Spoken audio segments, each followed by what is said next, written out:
Welcome to the Fast Five by Fear and Greed. I'm Michael Thompson, and good morning, Sean Aylmer. Morning, Michael. Today, in just 5 minutes, we're going to attempt the impossible and figure out what's going to happen in the world of cryptocurrency this year. Sean, where do we even start? Such pessimism. Mind you, it is a bit like that. Crypto has a lot of hype, but a lot of companies, super funds and regulators are now talking about it. Last year, there were some extraordinary highs for Bitcoin and other cryptos, but the lows have stung investors too.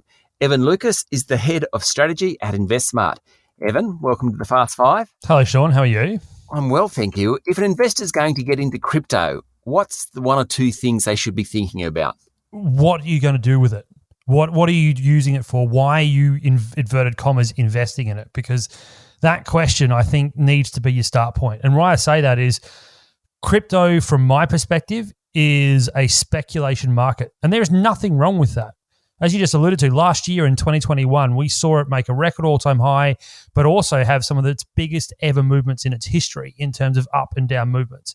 So as long as you're going in there eyes wide open, that's what you're getting yourself into with inverted commas again, investing, then by all means, have a look at what cryptos do. The reason I say what is it is you can't be thinking about using crypto as a fiat currency for transacting. It's still very, very limited in doing anything you can do in your daily lives. It is very, very limited in actually using it as an ability to do a transfer of services or goods, because tomorrow it could be 30% more expensive or 30% cheaper than what your service or goods you were trying to offer or are buying. So that is my concern with crypto, is that it still doesn't know what it is. It still doesn't know what type of asset it is, and people are using this more as a speculation rather than anything other than that. You know what worries me a bit about it, Evan, is if Elon Musk tweets something, it can jump 10 or fall 10%. Correct. And that's the other reason that I still don't think it is moving out of an infancy asset class into a developed or a more mature asset class. The fact that one person has the power to make or break billions of US dollars of value shows you that it is not mature, and shows you the kinds of risks that are behind it.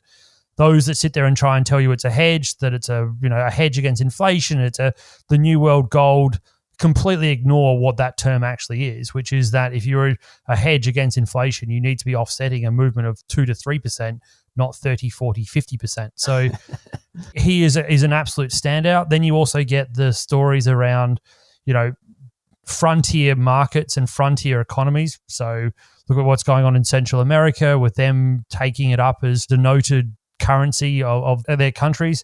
It shows you that it is still very, very risky and has very limited ability to be used as a real world asset just now.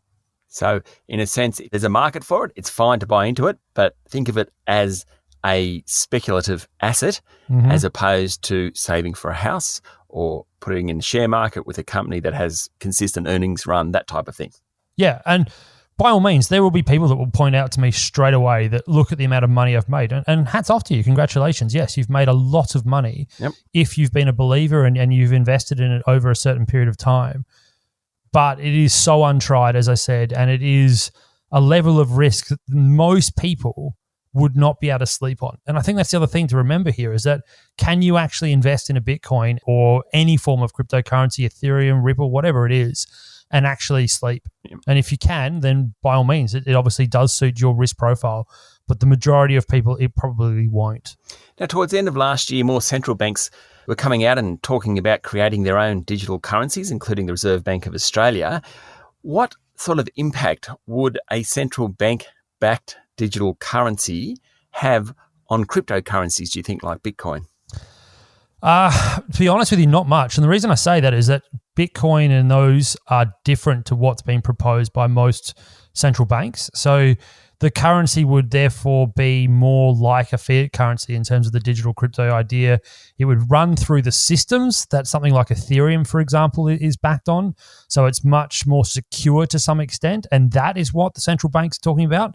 But it would have the backing of the federal government. It would be backed by the reserves held by the country of that denoted central currency. So it would be more like a fiat currency than anything. So it's more of a risk to the Aussie dollar in terms of what it is as a fiat currency, rather than to what we're currently talking about with cryptocurrencies, which is deregulation, decentralized, non-backed coins.